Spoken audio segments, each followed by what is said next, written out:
All right, well, here is the skeletal system tutorial. I thought I would start with the review because there's really only 3 bullet points of what you need to know for the skeletal system. I was afraid if I started with the page that had the vocabulary on it, you would get completely overwhelmed.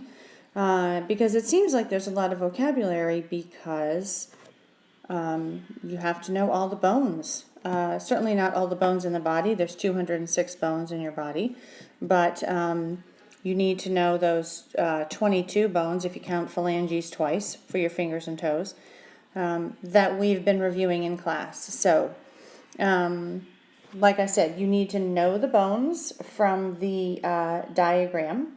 And I am going to post a blank one on Google Classroom that you can practice with, and I'll make copies that you can do, that you can use tomorrow in class.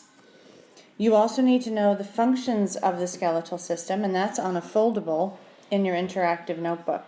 So we will talk about that in a minute. And then the 4 parts of the bone and their function. And that's it.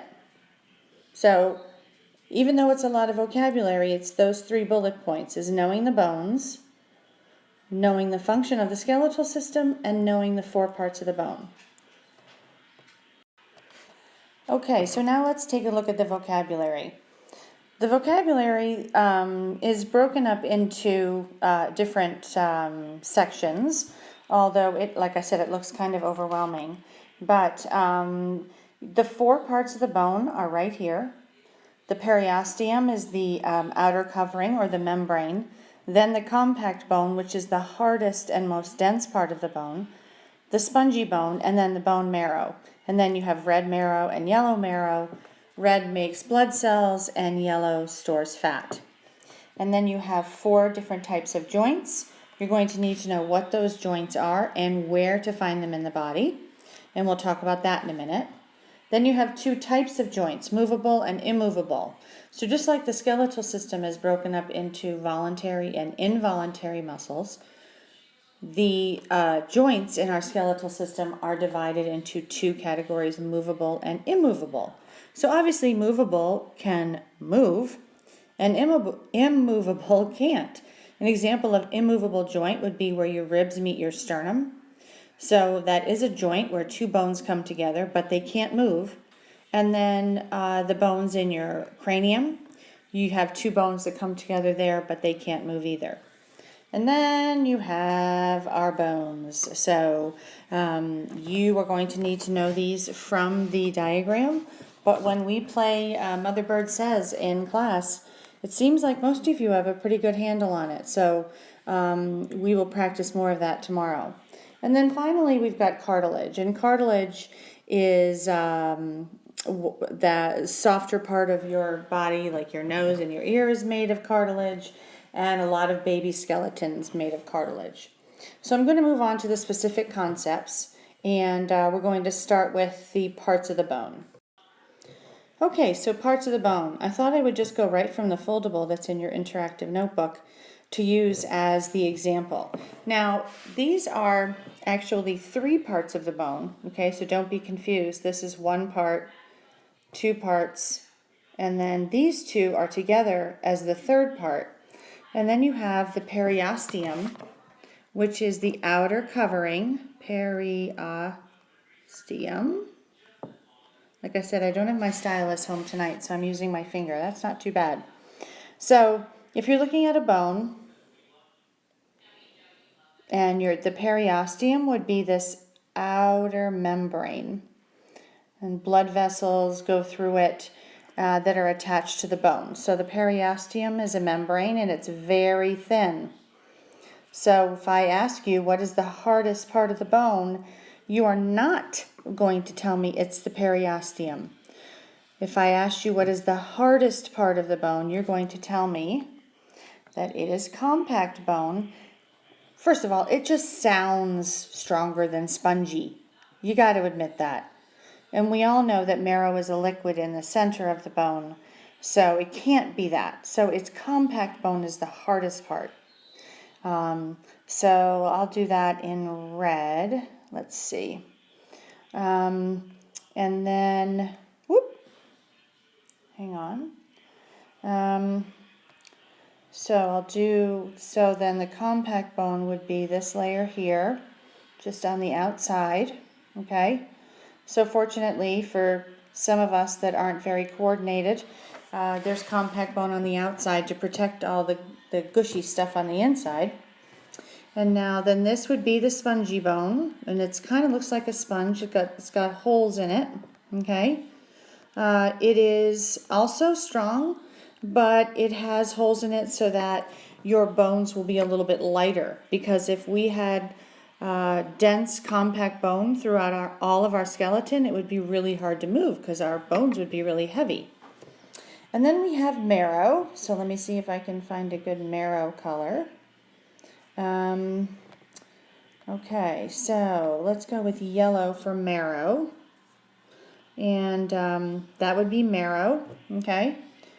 So your red marrow makes blood cells, and your yellow marrow stores fat for energy. Remember, fat is for energy. And then, let's see, so we've got this compact bone, which is here, and then spongy bone, which is here. So 4 parts of the bone: spongy bone, compact bone, bone marrow, and then finally the periosteum, which is this layer of very thin membrane on the outside. Okay, now we've got the 5 functions of the skeleton, or the 5 functions of your skeletal system, which are your bones. The first function is the formation of blood cells, and you know that that happens in the marrow. The second function is movement. I think that's pretty self-explanatory, where the skeleton attaches to the muscles. Protection, especially for those internal organs. So be prepared to answer a question like, name a bone that protects internal organs, like your rib cage protects your lungs and your stomach, your sternum and upper rib cage protect your heart, your vertebrae protect your spine. But you all seem to have gotten that pretty well when we were going over it in class. Okay, reservoir. Now remember, a reservoir means to store something, storage, okay? So a reservoir, remember your bones store calcium and phosphorus for when your body needs them at a later time. And again, we know that the marrow stores fat for energy. And then obviously support. So without support, we would look like that Boneless Chicken Ranch comic that I found that I thought was hysterical. We would all just be laying around as a pile of bones and skin. All right, you knew that I would post this on here, of course. I just think this comic is hysterical. But in case you missed it somehow, this is what would happen if chickens didn't have bones. Boneless Chicken Ranch, you get it, like you buy boneless chicken. Anyway, this is what we would look like if we didn't have bones. Okay, I found a good picture of cartilage. Remember we talked about as cartilage was a softer tissue in your body that was similar to bone, but like I said, it was much softer. You find it in your nose and your ears, and especially on the ends of bone. So you can see here, this is that cartilage that protects the ends of the bone. So that is the definition of cartilage. Cartilage. And so if you were to just draw a bone like this, then it would be this up here would be like this little like coating almost, but much thicker than the periosteum on the top of the bone. All right, and now we're on to the joints. There are 4 types of joints.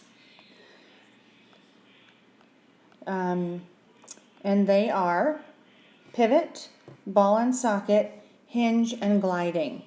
So you can see, and you can kind of see in the picture that accompanies the joints. Pivot joints means it moves back and forth.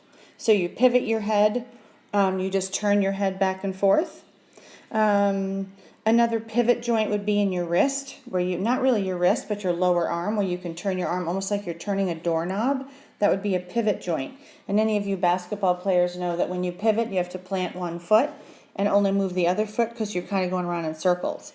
So that's what a pivot joint is. So you're going to need to know the joint, what the joint is, and where to find it in the body. Another kind of, so that's a pivot joint. Another kind of joint is the ball and socket joint, and that is in your shoulder and in your hip, and that is literally a ball that goes into a socket that's held together by ligaments, and we saw that on the top of the chicken wing. A hinge joint is like a door that opens and closes.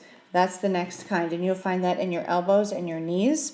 It only opens in one direction. If it's opening in the other direction, then you need to go to the doctor because that's not good. The fourth kind of joint is a gliding joint, and that's where those bones glide across the top of each other. And that would be in your ankles and in your wrists. So 4 types of joints. Pivot, where it turns back and forth. Ball and socket, that is your greatest range of motion, is in your ball and socket joint. And that is in your shoulder and your hip.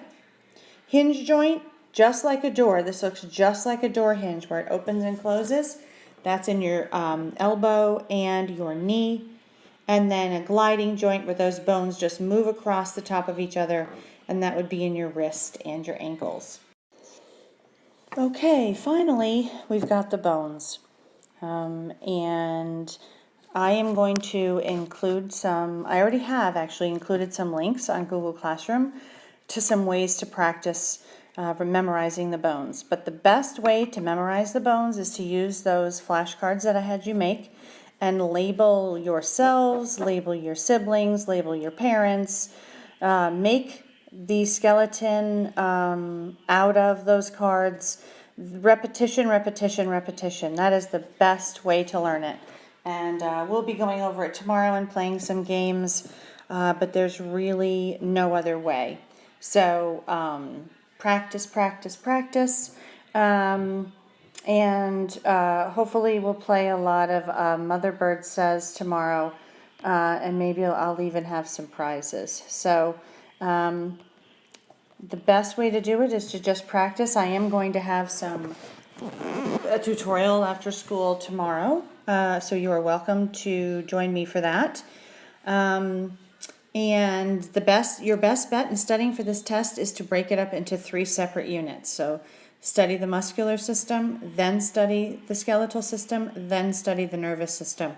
Don't try to do it all at the same time because there's a lot of vocabulary with this particular test because of the skeletal system. So don't get overwhelmed by it.